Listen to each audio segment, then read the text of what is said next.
Христээр магтандаа.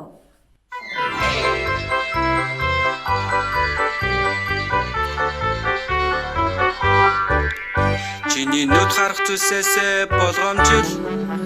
Чиний нүд харах зүйлсээс болгоомжил. Дээрээс бурхан хайраараа бидний харж байгаа шүү. Нүд ба ам гар хөлнөөсөө болгоомжил. Чиний ам ярих зүйлсээс болгоомжил. Чиний ам ярих зүйлсээс болгоомжил. Дээрээс бурхан хайраараа бидний харж байгаа шүү. Нүд ба ам гар хөлнөөсөө болгоомжил. Чиний гар хийх зүйлсээс болгоомжил. Чиний гар хийх зүйлсээс болгоомжил. Дээрээс бурхан хайраараа бидний харж байгаа шүү. Нүд ба ам гар хөлнөөсөө болгоомжил. Чиний хөл явах газраасаа болгоомжил. Чиний хөл явах газраасаа болгоомжил. Дээрээс бурхан хайраараа бидний харж байгаа шүү. Нүд ба ам гар хөлнөөсөө болгоомжил. Нүд ба ам гар хөлнөөсөө болгоомжил. Нүд ба ам гар хөлнөөсөө болгоомжил. Дээрээс бурхан хайраараа бидний харж байгаа шүү. Нүд ба ам гар хөлнөөсөө болгоомжил.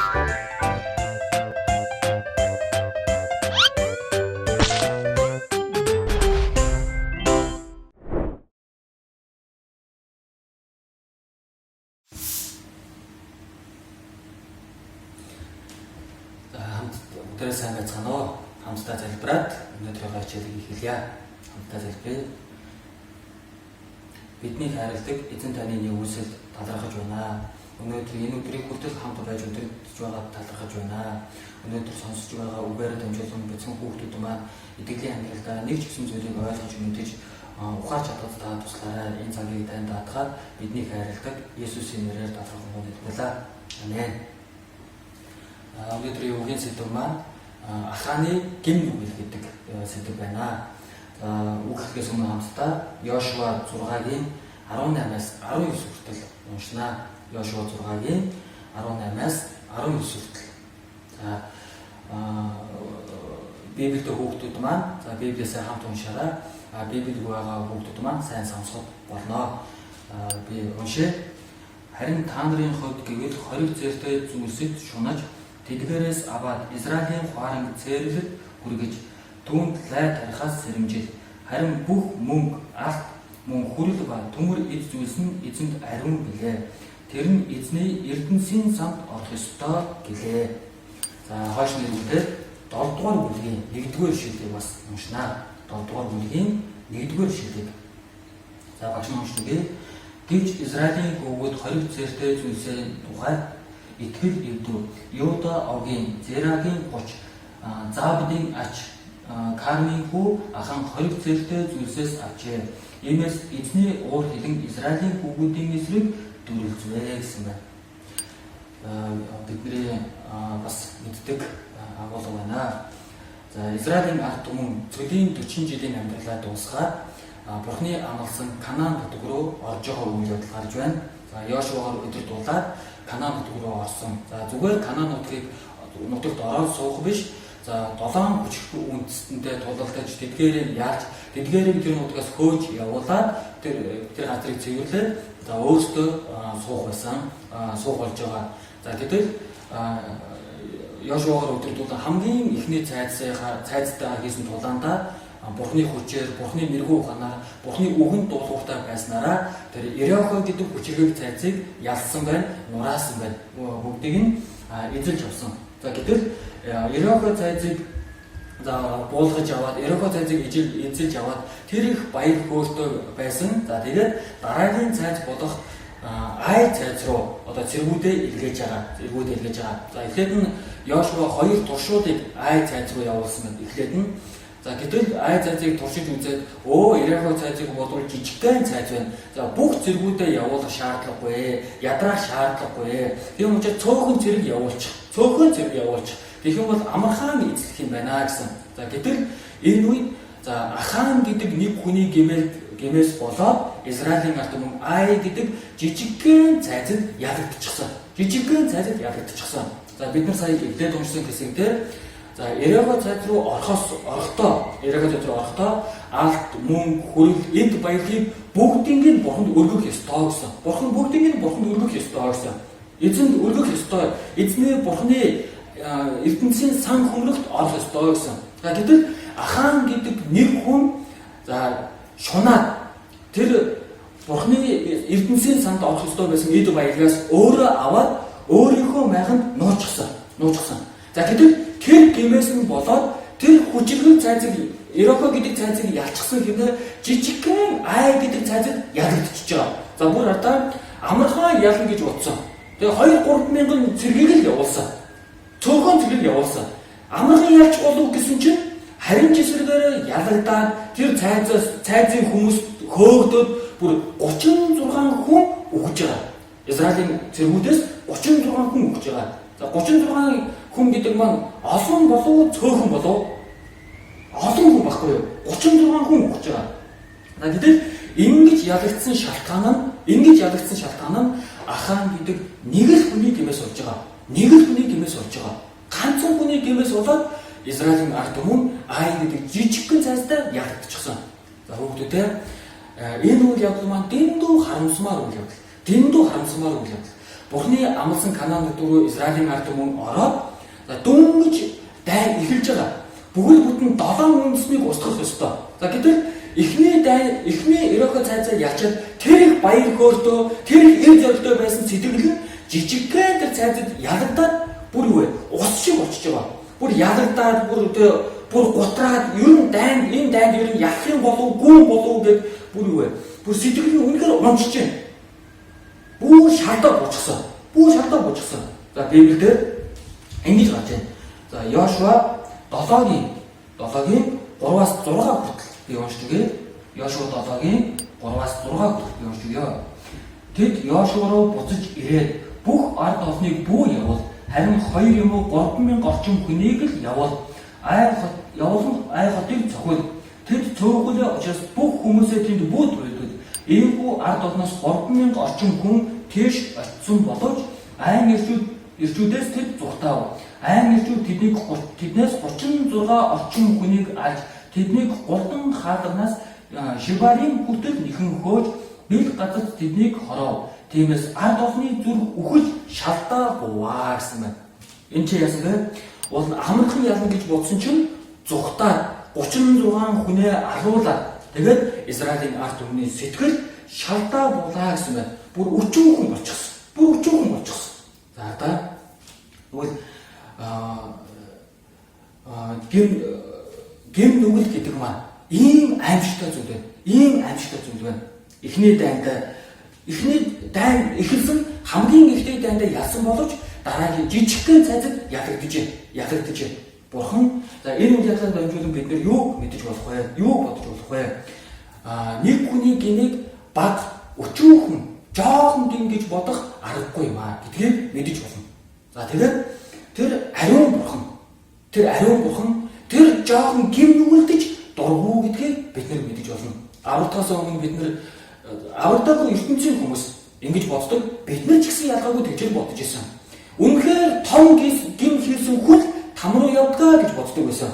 Том зүйлийг хулгайлсан хүн, бүр хүний амьд хүрсэн хүн там руу явдгаа гэж бодсон. Гэтэл үгээр дамжуулан бид нар гим нүглээр харсан, өөрийгөө харсан. Бурхны өмнө худлаа ярих ч гэсэн гим юм байна. Шунхаарах ч гэсэн гим юм байна. Тэрийг авъя, энийг авъя. Бас тэр хин нэгнийг үзэн ядаж байгаа гим хүртэл там руу явуулахад хангалттай юм байна гэдгийг мэдэж авсан. За Библиэлд эцсийн квадрантыг төлөлөө тэндээс гарах боломжгүй гэсэн. Там руу том гим хийсэн хүн ч юм бас өчүүхэн жоохон гим хийсэн хүн ч гэсэн гимэл бол гим. Бурхны өмнө гимэл бол гим. Тэр жоохон гимтэй хүн ч там руу явна гэдгийг бид нэр үгээр дамжуулан мэдэж авсан. За тэгвэл хата Бурхны өмнө за том гимэл зөвхөн том гим биш. Том гимийг л Бурхан дургуутж хардаг юм биш. Жижигхэн гим байсан ч гэсэн хардаг. Та бүхэн боддоо Израилийн ард түмэн дундаас ганцхан Ахан гэдэг хүн гим хийсэн штэ, шунхаарсан штэ, болохгүй гэсэн зүйлийг авсан штэ. Хоригдсон зүйлсийг авсан шүү дээ. Гэтэл ганцхан Аханаас болоод Израилийн ард түмнийг шийдэж байна.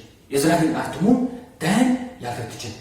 За тэгвэл хата энэ Аханаар дамжуулан бид нар юу мэдэж болох вэ? Хүүхдүүд бид нар юу мэдэж болох вэ? Одоо Аханаар дамжуулан бид нар өөрийгөө харах хэрэгтэй. Өөрийгөө харах хэрэгтэй. Бид нар яагаад нөхөрлөдөг вэ? Бид нар итгэлийн амьдралдаа заавал яагаад нөхөрлөх хэрэгтэй вэ? Яагаад үг унших хэрэгтэй вэ? Яагаад залбирах хэрэгтэй вэ? Яагаад багш нь за дөржөө цэцгээ за багшийн хүү за ахын дүү, ичийн дүү үгээ сонсож байгаа юу? Залбирж байгаа юу? Нөхөрлөж байгаа юу? Ээж аван ч гэсэн миний хүүхэд үгээ унших хэрэгтэй, залбирх хэрэгтэй. Яагаад ингэж байгаа вэ? Бид нар ингэж хийж гим нүглээс хол байж чадна. Гэтэл үг уншихгүй нэг л сонлоо. Үг уншихгүй хоёр сонлоо. Үг уншихгүй гурав сонлоо. Бид нар залбирахгүй хэдхэн сонлоо. Хэрвээ үгнээс хол байгаад байвал, чуулганаас хол байгаад байвал, нөхөрлөөс хол байгаад байвал Ахан шиг гим нүгэл унах боломжтой гэдгийг хэлж байна. Унах боломжтой гэдгийг хэлж байгаа. Одоо корона гэдэг зүйлээс болоод хичээл ороогүй олон сар боллоо. Хэрэг хүүхдээ байгаа вэ? Хэрэг хичээлийг хийж байгаа вэ? Хэрэг булангийн чулуугаар хийж байгаа вэ? Хэрэг залбирж байгаа вэ? Хэрэг нөхөрлөж байгаа вэ? Бүр илүү болгоомжлох хэрэгтэй. Илүү хүүхдээ байх хэрэгтэй. Илүү гин нүгээс хол байя гэж хичээх хэрэгтэй. Хичээх хэрэгтэй. Хамтдаа 7 дугаар бүлэг Йошуа 7 дугаар бүлгийн 1-р ишлэлийг дахиад уншаа. Гэвч Израилийн хүүхэд хориг зээртэй зүйлсийн тухайд итгэл эвдэн Юда овгийн Зерагийн гоч Завдын аж Кармийн хүү Ахан хориг зээртэй зүйлсээс авчээ. Иймээс эзний уур хилэн Израилийн хүүхдийн эсрэг дүрлцвэ гэсэн байна. За энэ Ахан гэдэг нэг л хүн гэмлсэн. Гэтэл Бурхны уур хилэн Аханы эсрэг гэж хэлээгүй Израилийн эсрэг дүрлцээ гэж байгаа. Яа Ахан гэдэг нэг хүн гэмлээгээд хагаад Бурхан бүх Израильчуудад уурлаад байгаа вэ? Бүх Израильчуудад яагаад уурлаад байгаа вэ? За шалтгаан нь одоо за Адам гэдэг нэг хүн гэмлээсэн бүх хүн гэмтэн болчихсон. За Израилийн өвөг дээрээс Авраам шүү дээ, тийм? Авраам гэдэг нэг хүнээс л Израиль гэдэг үндэстнийг бий болгосон. Мөн Библийн олон газар за энэ сүм чуулган энэ аврагдсан хүмүүсийг нэг биетэй адилхан гэж хэлж байгаа. Нэг биетэй адилхан. За ингэдэг за бодоод үзэх юм бол за нэг хүн за нэг хүүхэд энэ гараараа найзгаа зогчлоо. Тэгвэл нэг болоо за доржоо батыг зогчихсон. Гэтэл доржоогийн гар нь уухад зодооч гэдэг болоо үгүй ээ. Доржоо хүн зогцоон гэдэг баггүй юу? Нэг найзгаа хүчгэлжлөө. Яана миний хөл хүн хүчгэлдэг хүн зоддог гэдэг болоо үгүй ээ. Бойна хүн зодчихлоо гэдэг баггүй юу? Юу вэ? Израилийн ард түмэн Бурхны өмнө юу вэ? Нэг баггүй юу? Нэг. Ахан гин хийн гэдэг маань хэн гин хийж байгаа юм бэ? Израилийн дэстэн гин хийж байгаа гэсэн. Бурхан Израилийн ард түмэнд гин битгий хий гэж хэлсэн. Ганцхан хүн хэлээгүй бүгд нь хэлсэн. Гэдэг надаа Ахан үүнийч бодлогоогоор гин хийсэн байна. Үүнийч бодлогоор гин хийсэн байна. Ахан Бурхны үгэнд дуулууртай байгаас илүү өөрийн ашиг сонирхлыг бодчихсон. Өөрийгөө л бодчихсон. Ирога цайзыг нураасны дараа Израилийн ард түмэн хичнээн их Бурханд талархсан болоо. Хичнээн их Бурханд алдрыг өргөсөн болоо. Ямар гайхалтай зүйл болов. Бид нар дайн хийлгүй Бурхны үгийн дагуу Ирога цайзыг 6 өдрийн туршид нэг тойрсон. 7 дахь өдрөө 7 удаа тойроод бүрээ эвэр бүрээгээ үлээгээд бүгд уугаасан. Гэтэл тэр хотны тэр хүчрэг хэрэг цайзыг нураад унчихж байгаа. Бурхны хийж байгаа ажил байхгүй юу? Тэгвэл Израилийн ард түмэн энд ямар их талархсан болов. Гэтэл Ахан Бурхан талархсан болов? Талархсангүй. Тэр олзыг хараад ямар гоё хувцс вэ? Ямар их мөнгө вэ? Ямар их эд баялаг вэ? Ямар их алт вэ? Өөрийнхөө ашиг сонирхлыг л бодчихсон. Өөрийнхөө шунлыг л бодчихсон. Итгэлийн амьдрал гэдэг маань өөрийгөө бодох амьдрал биш ээ. Би холтой байвал болоо, би тоглож байвал болоо, би зугаатай байвал болоо, би болж байвал болоо энэ биш ээ. Хүүхдүүдээ Есүс энэ ертөнцийн ирсэн. Бурхан хүний биеийг өмсөд ирсэн. Гэтэл энэ ертөнцийн ирээд юу хийсэн бэ? Сайхан идэж ууж байгаа, сайхан тоглож байгаа, сайхан нариж байгаа, сайхан юм идэж байгаа явсан болов. Есүсийг сайн мэдээ тараагаад явах газар болгонд нь олон хүмүүс жижилж байсан. Олон хүн дургуутж байсан. Харин Есүс тэр хүмүүсийг хайрласан. Есүсийн толгойд өргөс тэтгэмийг зүйлгсэн. Тэгээд нүүр нь алгадсан. Нүүр нь нулимсан. Гаранд нь хадаас атсан. Тэгээд зарлагнаа дээр үлгсэн. Үнэхээр Бурхан бол буугаад ирэж. Үнэхээр Бурхан бол өөрийгөө аваач. Чи Бурхан гэв үсттэй. Чи гинэг уучлалт гэв үсттэй. Өөрийгөө аваач. Харин тэр үе Есүс юу гэсэн бол энэ хүмүүс юу хийж байгаагаа мэдэхгүй байна. Энэ хүмүүсийг уучлаач ээ. Есүс энэ ертөнцийг хүмүүсийн төлөө ирсэн. Есүс энэ үгийг сонсож байгаа хүүхэд та бүхний төлөө ирсэн. Энэ ертөнцийн амьдарч буй хүний тус бүрийн гин нүглээ хийгээд амьдарч байгаа хүний тус бүрийн төлөө ирсэн. Тэгвэл сайн мэдээний төлөө амьдарсан тэр итгэлийн баатрууд яаж амьдарсан болов? Өөрийнхөө төлөө биш, бусдын төлөө амьдарсан. Ингэж байгаа Библиэлд Паул гэдэг нэг хүн гарч байгаа. Үнэхээр мундаг сайн мэдээ тараасан хүн. Үнэхээр мундаг амьдарсан хүн. Бурхны өмнө үнэхээр сайн амьдарсан хүн. Сайн мэдээний төлөө амьдарсан. Эдгээр Паул Лустр гэдэг хотод сайн мэдээ тараасан. Гэтэл Лустрын хүмүүс Паулд дургуутаад чулуу шивсэн. Паул ухаалтад унсан, өгчлөөгээд хотоос гаргаад байсан. Гэтэл Паул ухаалтсан гэсэн босч ирээд хувцас өгөөд буцаад тэр хот руу орж байгаа. Паул өөрийнхөө төлөө байсан бол зүхтаад явах байсан. Гэтэл Паул юусоо тэгээгүй. Ядарч ирсэн ч тэр хот руу сайн мэдээ тараах ёстой. Энэ хот руу сайн мэдээ тараах ёстой. Тэр хот руу сайн мэдээ тараах ёстой. Гэтэл зэрэг Ахан яасан бэлээ? Тэр Канааны Бурхны амласан Канаан нутгийг одоо дайгд эзэлж авах. Тэр дайг эхэлж яхад юу вэ? Өөрийнхөө шунхараас болоод цээрсэн зүйлсийг аваад нуучихсан. Хин ч мэдэхгүй гэж бодож нуусан. За Ахан хүнээс нууж болно. Йошуагаас нууж болно. Израилийн ард түмнээс нууж болно. Аваагүй гэж бодлоо ярьж болно. Харин Бурханаас нууж Бурханд худлаа ярих боломжтой болов. Библиэлд Лук номон дээр ингэж гарч байгаа. Бурхны өмнө илчлэгдэхгүй байгаар нууцлагдсан, дардлагдсан зүйлс нэгч байхгүй гэсэн. Нэгч байхгүй. Та бүхний бяцхан дүнд за хөөрхөн хүүхдүүд ингэдэж штэ. За манай баг хүүхэд одоо 3 настай ингэдэг. Өөрийн зовлон хайччихва, инхүүлээ хайччихва гэхээр ингэдэг. Шууд ингэ нууцчихдаг байхгүй. Нүдэ таглаад болоо. Өөрийгөө алга болсон гэж бодчихж байгаа байхгүй юу? За тэгвэл тэр бяцхан хүүхэд нүдэ таглажлаа. Алга болж байгаа болов? За багш нь би байхгүй гэд нүдэ таглаад алга болж гинөө? Алга болохгүй. Байж л бид надаа Ахан Бурхны өмнө яг л тэмцүүдийг хийсэн. Майхан дотроо нууцсан гэж утсан.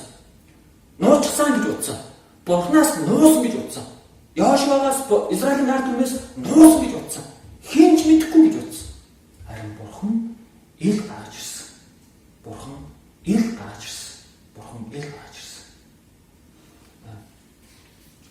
Магадгүй хүүхдүүд бид нар хүүхдүүд та бүхэн өөрийгөө л бодоод гин хийгээд байгаа юм шиг үстэй. Ахан гэдэг нэг л хүнээс болоод Израилийн ард түмэн ялагдсан. Магадгүй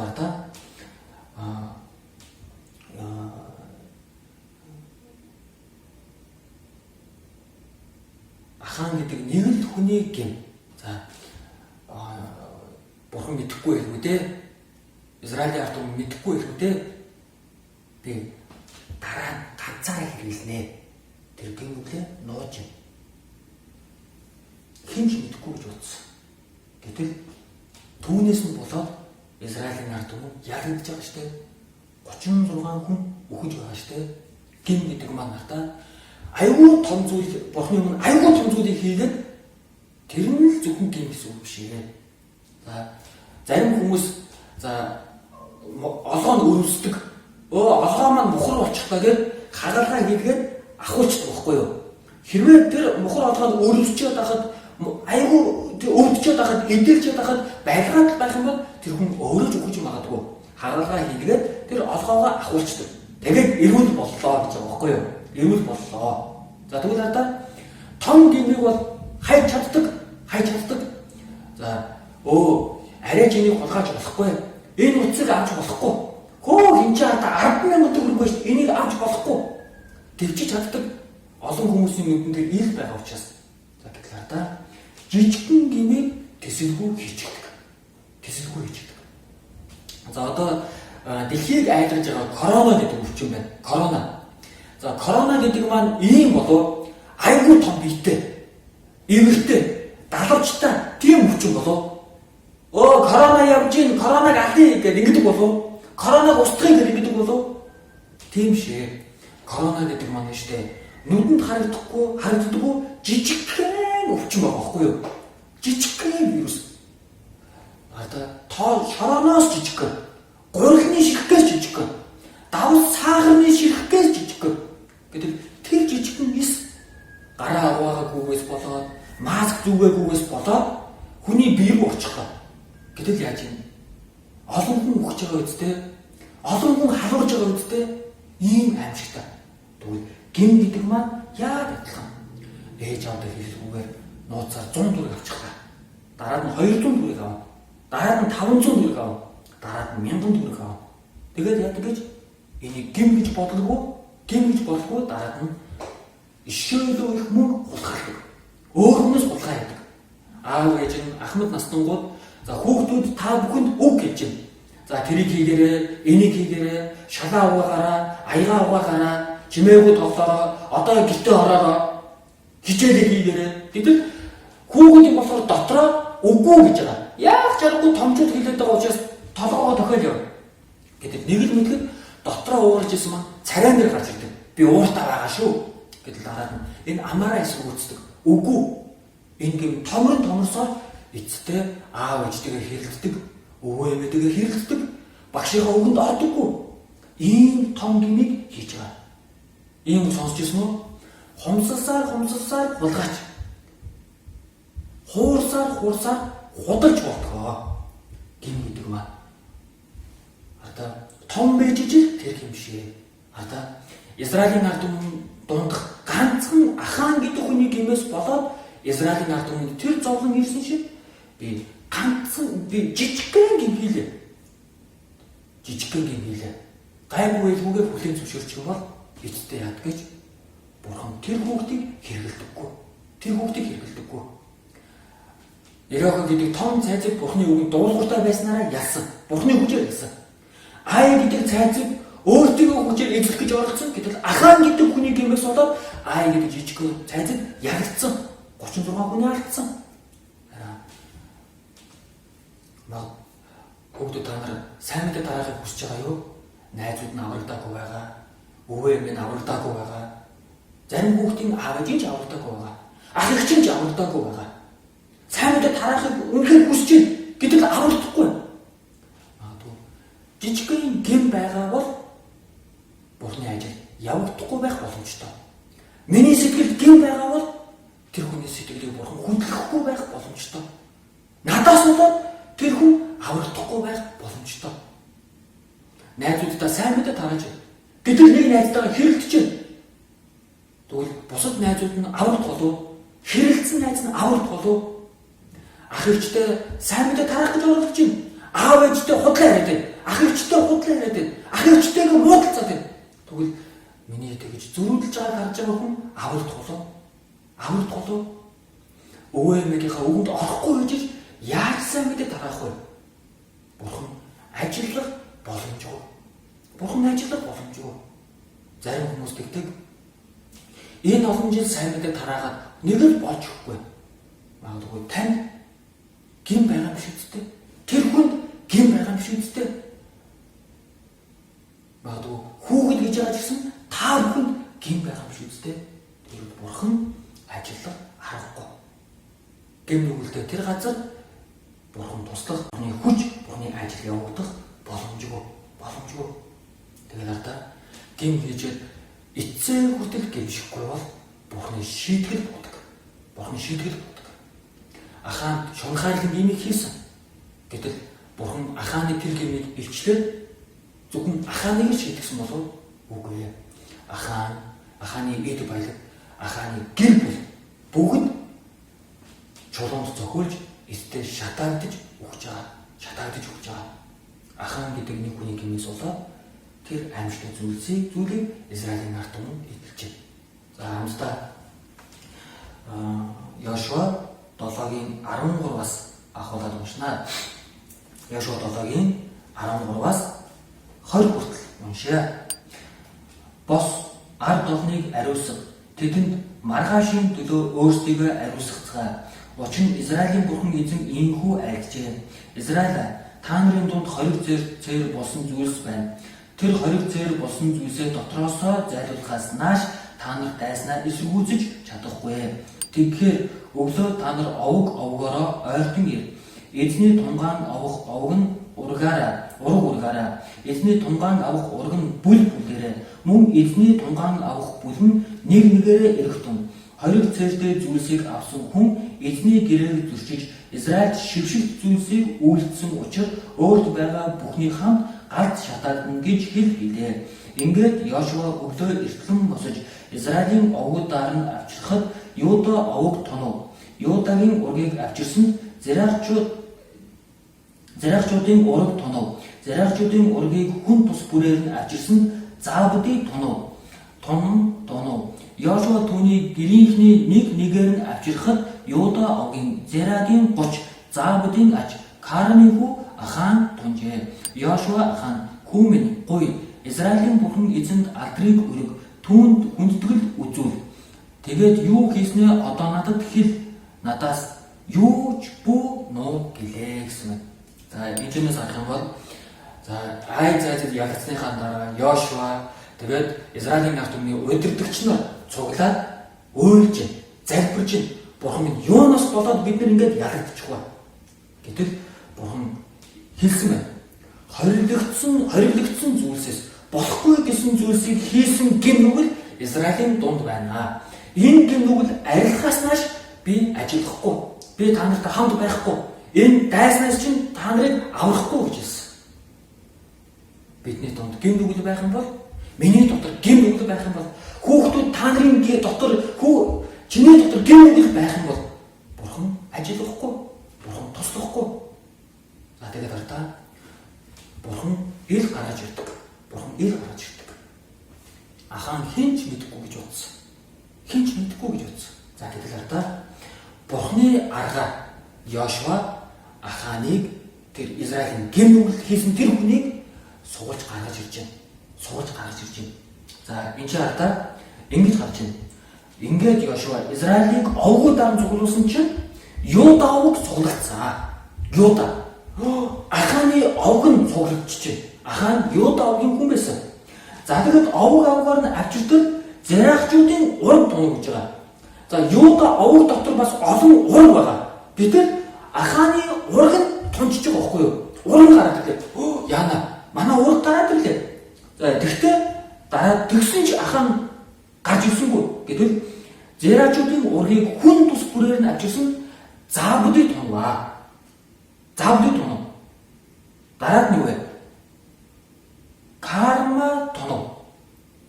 Гэтэл эцэст ардаа Юда овгийн Зерагийн 30, Забдийн аж Кармийн хүү Ахаан тунаж гарч ирлээ гэж. Ураг нь гарч ирсэн, өвөө нь гарч ирсэн, аав нь гарч ирсэн. Тэгээд эцэстээ Ахаан гэдэг нэр гарч иржээ. Ахаан өөрөө гарч иржээ. Йошуа ард түмнийг цуглуулж та нар ариусгацгаа.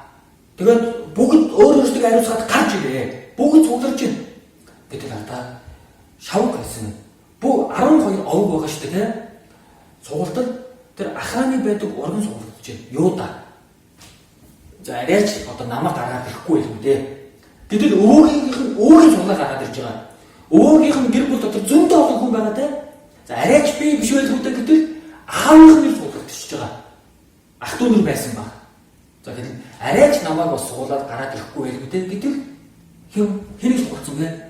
Ахааныг суглаад гаргаад ирж байгаа байхгүй юу? Ахаан. Тэгээд Йошуа хэлж байна. Юунд ийм муу зүйлийг хийгээ? Одоо битгий худлаа гэж байна. Өнөөдрийн хүртэл хуурлаа. Одоо хүртэл хуурлаа. Одоо яг үннийг хэлсэн. Яг үннийг хэлсэн. Гэтэл ингэж хэлж байна. 7:21-ийг би уншиж үгээ. Олзон дотор шинарын гоёнсог өмсгөл 200 шикел мөнгө болон 50 шикел жинтэй алтан гурдмаа байхыг би үзээд шунхаарж авсан. Өдөртөн тэдгээр зүйлс нь миний майхны дотор газарт булаастаа байгаа. Үзээд шунхаараад аваад нуучихсан. Гэмбэл гэдэг маань ийм амжилт. Нэг гэмээр л дуусдаг байхгүй юу? Нэг удаа худлаа хийчихэд дахиад худлаа юм. Нөгөө худлаагаа үнэн болгоход дахиад худлаа юм. Дахиад худлаа юм. Хинж мэдгүй гэж боддог. Бурхан ил гаргаж ирдэг байхгүй юу? Ил гаргаж ирдэг байхгүй юу? За бодоод үзтээ. Бурхан шууд гаргаж ирээд шууд шийдэгдэг нэг юм биш ээ. Одоо гин хийсэн хүн болгоныг шууд шийдэгдэг байсан бол энэ дэлхийд хүн амьдрах болов? Яг нэг удаа хэрэг бод шууд үхэл. Нэг удаа ууралсан бод шууд үхэл. Нэг удаа шунхааран бод бурхан шууд шийдгээд ингэдэггүй. Юу вэ? Израилийн ард түмнийг цуглуулж байна. Энд чинь Ахан гимших боломжийг өгч байгаа байхгүй юу? Юуда овыг суулж байна. Аханд гимших боломжийг өгч байгаа байхгүй юу?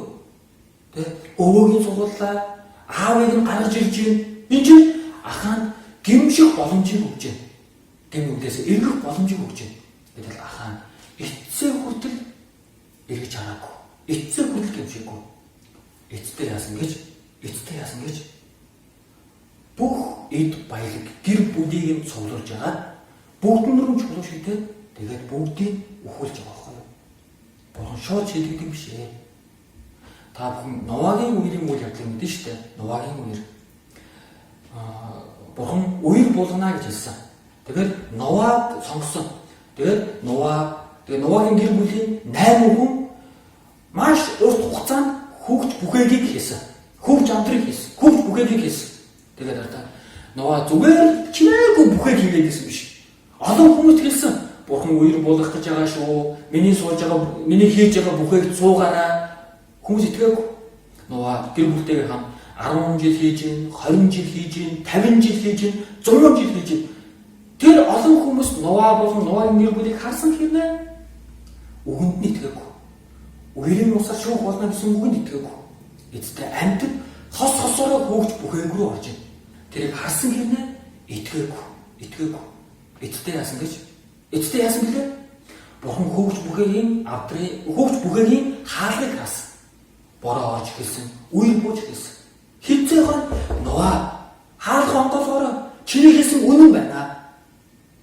Гэтэл одоо хоцорчихсон байгаа байхгүй. Йошуа Бурханы аргаар Аханыг гаргаж ирсэн.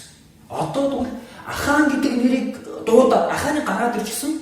Одоо хичнээн гимшээд нэмэргүй байхгүй юу? Эрт гимших ёстой байсан. Одоо хоцорчихсон. Үерийн өмнө жисэн ялгаагүй. Новагийн үгэнд итгээд аврагдаж болох байсан. Гэдэг хэдийн хүүхд бүхээг харагдчихсан. Хүмүүс хоцорчихсон байхгүй юу?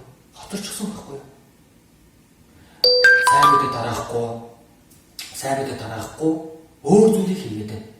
Сайн мэдээ тараахгүй тоглоход бодоод байна. Сайн мэдээ тараахгүй амттай мэдгээр бодоод байна. Сайн мэдээ тараахгүй өөрийгөө л бодоод байна. Гэвч та хүүхдүүд та нарыг гимшихээс чинь өмнө муу зүйл тохиолдвол яана. Бурхан одоо хүүхдүүд та бүхэн эргэж гин үйл хийгээ бол аав ээжийнхээ үгэнд ор.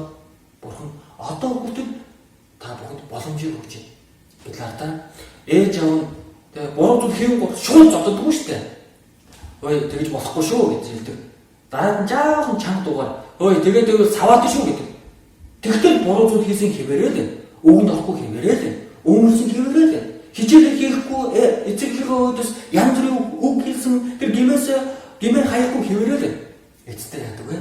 Саваад болно шүү дээ. Саваад болдог байхгүй юу?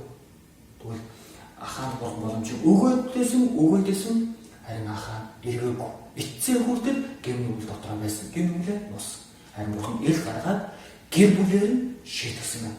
Гэр бүлээр нь шийтгсэн байна. За хамтдаа 24-ээс ахуулаад уншъя. За 24-ээс ахуулаад уншъя. Ингээд Йошуа бүх Израилийн хамтаар Зерагийн хүн Ахан болон мөнгө, өмсгөл, алтан булдан байна. Мөн түүний хөвгүүд охид их үхэр, илжиг, хонь майхан хийгээд түүнд байсан бүхнийг авч Ахорын хүндийг авчирна. Йошуа чи бидэнд лай болсны адил өнөөдөр эзэн чамд лай тарина гэлээ. Ингээд бүх Израиль тэдэн рүү чулуу шидлэв. Тэдэн рүү чулууцсны дараа галдан шатаваа гэсэн юм. Галдан шатав. Одоо бүх эд баялаг, мал сүлэг, гэр бүлийг нь бүгдийг нь цуглуулж ягаад Аханы хийсэн гэмээс болоод яаж байгаа вэ? Аханы гэр бүл бүх зүйл рүү чулуу шидээд дараад нь бүгдийг нь шатааж. Бүгдийг шатааж. Ахан гэдэг нэг хүн гим хийж байхад яагаад бусад гэр бүлийг нь алж байгаа юм болоо? Бусад гэр бүлийг нь шийдэж байгаа юм болоо? Гайхаж байгаа үстэй тийм. За Библиэлд ингэж гарч байгаа. Нэг хүн гим хийлээгээд гэр бүл дээр нь гим нүглийг нь тооцож болохгүй гэж хэлж байна. Болохгүй гэж байна. Тэгэж болохгүй шүү гэсэн. За гэх хүн бүр өөрсдөө шийдвэрийг л хүлээх гэж гарч байна. Гэж хэлж байна. Тэгвэл энийг юу гэсэн үг вэ гэхээр за Монгол гэрт зөвхөн хүүхдүүд амьдардаг болоо хүүхдүүд ах эгчтэйгээ аав ээжтэйгээ зарим айлууд бүр өвөө эмээтэйгээ хүртэл амьдарч байгаа. Нэг гэрт тэгж олуулаа амьдарч байгаа байхгүй юу? Тэгвэл Израилийн нарт хүмүүс ч гэсэн яхаагүй майхан дотроо Ахан ганцаараа амьдарч байсан биш гэр бүлээрээ амьдарч байгаа. Гэр бүлээрээ амьдарч байгаа. Тэгээд нэг өдөр Ахан одоо Ирохог ясны дараа эд баялаг тэр үнэтэй хувцас тэр алт мөнгийг авчираад тэгээд майхан дотроо нууж тэрийг нь харсан хэрнээ гэр бүлийнх нь юу ч хийгээгүй. Хүлээн зөвшөөрчихсөн байхгүй юу? Гэтэл түүнээсээ болоод энэ гэр бүл тэр чигээрээ шийтгүүлж байна.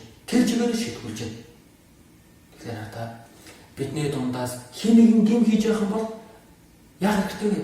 Залруулах хэрэгтэй. Ахын дүүснэр дунд нь гим хийж явал аврагцсан найзууд дунд нь гим хийж явал энийг уучирсан юм чинь гайгүй. Ингэж болохгүй. Хэлэх хэрэгтэй. Өөрчлөх хэрэгтэй. Үүнээс болоод Аханы гэр бүлдээ шийтгэл болсон байна. Тэгээд Библиэлд ингэж гарч байна. Шунал гэдэг гин нүгэл шүтэн шүтгэжтэй адилхан. Тэр гин нүгэл том байна уу жижиг байна уу? Бурхан дургүй гэж хэлж байна. 1-р Петр номон дээр Бурхан ариун байдаг шиг та нар ч гэсэн ариун бай. Энэ ариун байдал дотроо сайн мэдээний төлөө амьдраа. Энэ ариун байдал дотроо Бурханы өмнө амьдраа. Хэрвээ ариун байж чадахгүй бол Бурхан хэрэглэх аргагүй. Бурхан хэрэглэх боломжгүй. За хүүхдүүд та бүхнээс асууя. За жоохон дүүнэр байгаа баха. Жоохон дүүнэр нь та бүхний өөрийн чинь нэг хамгийн хайртай тоглоомыг эвлчих. За тэгвэл яг би эвлэхгүй гэдэг яг мэдээд авчаа. Би эвлэхгүй гэж бүрийгээд дуртай байх уу дургүй байх уу? Дургүй байх штэ. Харин ингэвэл яг тоглоом агаагийнхаа анигийнхаа тоглоомыг эвлчээд аав ээжтэй буруу зүйлийг хийчихэд агаа анаа уучлаарай би санамсаргүй эвлчлээ. Аав ээж уучлаарай би санамсаргүй эвлчлээ. Тэгвэл тийм дүүдээ дуртай байх уу дургүй байх уу? Дуртай байх үстэй буруугаар хүлээн зөвшөөрч байна. За тэгвэл агаагийн дүү, анаагийн дүү дахиад хийж болохгүй шүү. Дахиад ингэж болохгүй шүү. Хайр гэжтэй. Тэгвэл Бурхан ч гэсэн ялгаагүй ийм хүүхдэд дуртай. Эцсээ хүртэл гүрийгээд, эцсээ хүртэл хүлээн зөвшөөрөхгүй бол дургүй. Харин гэнүлээ хүлээн зөвшөөрөд хаях юм бол Бурхан дуртай. За Библиэлд сургаалт ус 28 дугаар бүлэг дээр ингэж гарсан байна. Гим нүглээ нуун дардлагч хизээж амжилтанд хүрэхгүй. Харин гим нүглээ хүлээн зөвшөөрч тэдгээр хаягч нь хайр инэрлийг хүртъё гэсэн байна. Гим нүглээ нуун дардлагч амжилтанд хүрэхгүй. Харин гим нүглээ хүлээн зөвшөөрөөд Бурханы өмнө гимшээд тэгээд хаях юм бол Бурхан дуртай байна. хайрлана гэсэн байна. Бүгд та бүхнээс асууя. Бурхан тэр гэмээ бурхан минь уучлаарай гэдэг гэмшиг бурхан уучлах болов. Тэр их ертөнцид гэмүглийг уучлчихсан чинь бурхан тэр ганц гэмээг маань хүртэл уучлаа. Асуудал нь гэмшихгүй байгаа байхгүй юу? Ахаан шийдвэрлсэн шалтгаан нь яасан бэ? Гэм хийчихэд хүлээн зөвшөөрөөгүй уучихсан. Тэрнээс нь болоод бурхан Израилийн ард түмэнд туслахаа болж байна. Эсвэргээрээ Израилийн ард түмэн тэр Ай гэдэг жижигхэн цайзад ялагдахад хүрч байна. Харин гэмшээд би буруу юм хийж гэлээ. Бурханы өмнө би гэм хийж гэлээ. Худлаа ярьчихлаа. Надаас болоод бурхан сайн мэдээ тарахдахгүй байх үү те. Надаас болоод найзууд маань аврагдахгүй байх байлгүй те.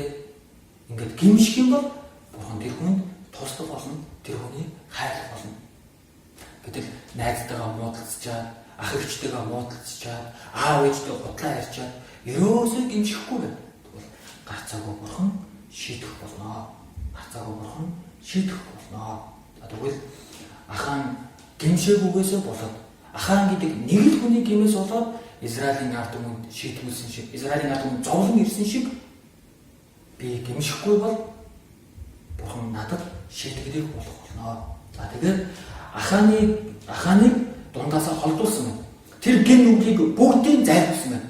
Тэгээд ахааны гэр бүлийг устгасны дараа, ахааны гэр бүлийг байх болгосны дараа Израилийн ард түмэнд дунд гэн байх болсон. Харин түүний дараа бурхан Ай гэдэг Ай хотыг ялах аргыг дайнд ялах аргыг нь зааж өгсөн.